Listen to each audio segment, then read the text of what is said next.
ಸ್ನೇಹಿತರೆ, ಇವ್ರು ಎಷ್ಟೋ ಜನ ಜೊತೆಲಿದ್ಕೊಂಡೆ ಮೋಸ ಮಾಡ್ತಾರೆ, ಬಟ್ ಗೊತ್ತೇ ಆಗಲ್ಲ ನಮಗೆ. ಬಟ್ ಆ ಮೋಸ ಮಾಡೋಕ್ಕಿಂತ ಮುಂಚೆ ಆ ಲಕ್ಷಣಗಳು ಹೇಗಿರುತ್ತೆ ನಾವು ಹುಷಾರಾಗಬೇಕಲ್ವಾ. ಸೊ ಎಷ್ಟೋ ಜನ ಸರ್ ಮೋಸ ಮಾಡೋದೇ ಗೊತ್ತಾಗಲ್ಲ ಸರ್, ಮೋಸ ಹೋದ್ಮೇಲೆ ನಮಗೆ ಗೊತ್ತಾಗುತ್ತೆ.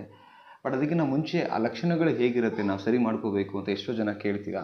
ಸೊ ಇಲ್ಲಿ ನಿಮಗೆ 4-5 ಪಾಯಿಂಟನ್ನು ಶೇರ್ ಮಾಡ್ತೀನಿ. ವಿಡಿಯೋ ಸ್ಕಿಪ್ ಮಾಡಬೇಡಿ. 5 ಪಾಯಿಂಟ್ಸ್ ತುಂಬ ಮುಖ್ಯ ಆಗುತ್ತೆ. ಪ್ರತಿಯೊಂದು ರಿಲೇಷನ್ಶಿಪ್ಪಲ್ಲಿ ಇವತ್ತು ಈ ಒಂದು ಸೋಷಿಯಲ್ ಮೀಡಿಯಾದಲ್ಲಿ ಸೇರ್ಕೊಂಡು ಎಷ್ಟೋ ಜನ ಮೋಸ ಮಾಡ್ತಿದ್ದಾರೆ. ಸೊ ಫಸ್ಟ್ ಪಾಯಿಂಟ್ ಅದರಲ್ಲಿ ಬದಲಾವಣೆ ಆಗುವಂಥದ್ದು ಏನಂದರೆ ನಡೆನುಡಿಲಿ ಬದಲಾವಣೆ ಆಗ್ತಾ ಹೋಗುತ್ತೆ. ಸೊ ಯಾವ ಥರ ಅಂತ ಹೇಳಿದ್ರೆ, ಹೆಚ್ಚು ಗುಪ್ತವನ್ನು ಅಂದರೆ ಗೌಪ್ಯತೆ ಲೈಕೆಲ್ಲ ಹೈಡನ್ ಮಾಡ್ತಾ ಬರ್ತಾರೆ. ಸೊ ಮೊದಲನೇ ನೀವು ಫೋಕಸ್ ಅವರಲ್ಲಿ ನೋಡಬೇಕಾಗಿರೋದು ನಿಮ್ಮ ಸಂಗಾತಿಗಳಲ್ಲಿ ಜಾಸ್ತಿ ಎಲ್ಲ ಹೈಡ್ ಮಾಡಿ ಇಟ್ಕೊಳ್ತಾ ಬರ್ತಾರೆ. ಆ್ಯಂಡ್ ಅದಾದಮೇಲೆ ಸೋಷಿಯಲ್ ಮೀಡಿಯಾಗಳಲ್ಲಿ ಬ್ಯುಸಿಯಾಗಿರ್ತಾರೆ ತುಂಬ. ಮತ್ತು ಎಲ್ಲ ಫೋನ್ ಲಾಕ್ಗಳನ್ನು ಚೇಂಜ್ ಮಾಡಿ ಇಟ್ಕೊಳ್ತಾರೆ, ಕಂಪ್ಲೀಟ್ಲಿ ಚೇಂಜ್ ಮಾಡಿ ಇಟ್ಕೊಳ್ತಾರೆ.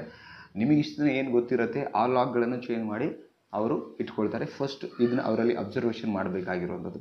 ಎರಡನೇ ಪಾಯಿಂಟ್ ನೋಡೋಣ, ಸಂವಹನದ ಕೊರತೆ ಅಂತ ಹೇಳ್ತೀವಿ. ಅಂದರೆ ಮಾತನ್ನು ಕಡಿಮೆ ಆಡ್ತಾ ಬರ್ತಾರೆ. ಹೆಚ್ಚಿಗೆ ಒಬ್ಬೊಬ್ಬರೇ ಸಮಯನ ಸ್ಪೆಂಡ್ ಮಾಡಲಿಕ್ಕೆ ಇಷ್ಟಪಡ್ತಾ ಇರ್ತಾರೆ.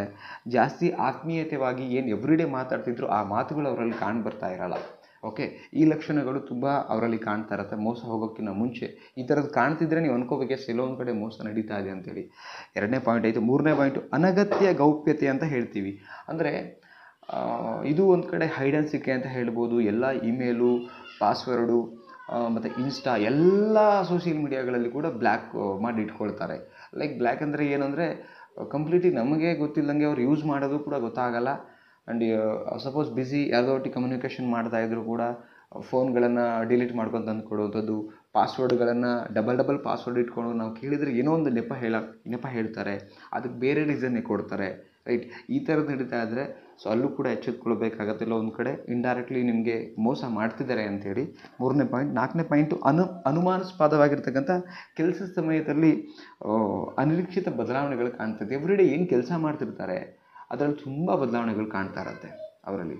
ಎಕ್ಸಾಂಪಲ್, ಎವ್ರಿಡೇ ಏನು ಕೆಲಸ ಮಾಡ್ತಾರೆ ಅದರಲ್ಲಿ ಅವರು ಸಪೋಸ್ ಕೆಲಸ ಮುಗಿದಿದ್ರೂ ಬ್ಯುಸಿ ಅಂತ ತೋರಿಸ್ಕೊಳ್ತಾರೆ. ಬಿಕಾಸ್ ನಿಮ್ಗಳೊಟ್ಟಿಗೆ ಜಾಸ್ತಿ ಟೈಮ್ ಸ್ಪೆಂಡ್ ಮಾಡೋಕ್ಕೆ ಇಷ್ಟಪಡ್ತಿರಲ್ಲ ಅವರು. ಆ ಕೆಲಸದ ಹೆಸರು ಹೇಳ್ಕೊಂಡು ಯಾರಿಗೆ ಅವರು ಕನೆಕ್ಟ್ ಆಗಿದ್ದಾರೆ ಅವರೊಟ್ಟಿಗೆ ಜಾಸ್ತಿ ಟೈಮ್ ಸ್ಪೆಂಡ್ ಮಾಡೋಕ್ಕೆ ಇಷ್ಟಪಡ್ತಾ ಇರ್ತಾರೆ. ಆ್ಯಂಡ್ ಉದ್ಯೋಗದ ನೆಪಗಳನ್ನ ಹೇಳ್ಕೊಂಡು ಹೊರಗಡೆ ಹೋಗ್ತಿರ್ತಾರೆ, ಜಾಸ್ತಿ ಸುತ್ತಾಡ್ತಿರ್ತಾರೆ. ಉದ್ಯೋಗದ ನೆಪ ಹೇಳ್ಕೊಂಡು ಬೇರೆ ಕೆಲಸ ಇದೆ ಅಂದ್ಕೊಂಡು ಹೊರಗಡೆ ಸುಳ್ಳೇಲಿ ಹೋಗ್ತಿರ್ತಾರೆ. ಆ್ಯಂಡ್ ಫೋನ್ ಯಾವತ್ತೂ ಬ್ಯುಸಿ ಬರ್ತಾ ಇರುತ್ತೆ. ಸೊ ಈ ಥರದ್ದೆಲ್ಲ ನಡೀತಾ ಇದ್ದರೆ ಇಲ್ಲಿ ನಿಮಗೆ ಮೋಸ ನಡೀತಾ ಇದೆ ಅಂತ ಅರ್ಥ. ಆ್ಯಂಡ್ ಲಾಸ್ಟ್ ಪಾಯಿಂಟ್ 5ನೇದು ಏನಂತ ಹೇಳಿದ್ರೆ, ಶಾರೀರಿಕ ಮತ್ತು ಭಾವನಾತ್ಮಕವಾಗಿ ತುಂಬ ದೂರ. ಅಂದರೆ ಉತ್ಸಾಹ ಇರಲ್ಲ ಅವರಲ್ಲಿ. ನಿಮ್ಮ ಹತ್ರ ಫಿಸಿಕಲಿ ಒಂದು ಕನೆಕ್ಟ್ ಆಗಬೇಕು, physical relationship husband and wife ಅಂತ ಬಂದಾಗ ಸೇರ್ತಾರೆ ಫಿಸಿಕಲಿ. ಸೊ ಅದರಲ್ಲಿ ಇಂಟ್ರೆಸ್ಟ್ ತೋರಿಸ್ತಾ ಇರಲ್ಲ. ಅದಾದಮೇಲೆ ಭಾವನಾತ್ಮಕವಾಗಿ ಏನು ಮಾತಾಡ್ತಿರಲ್ಲ.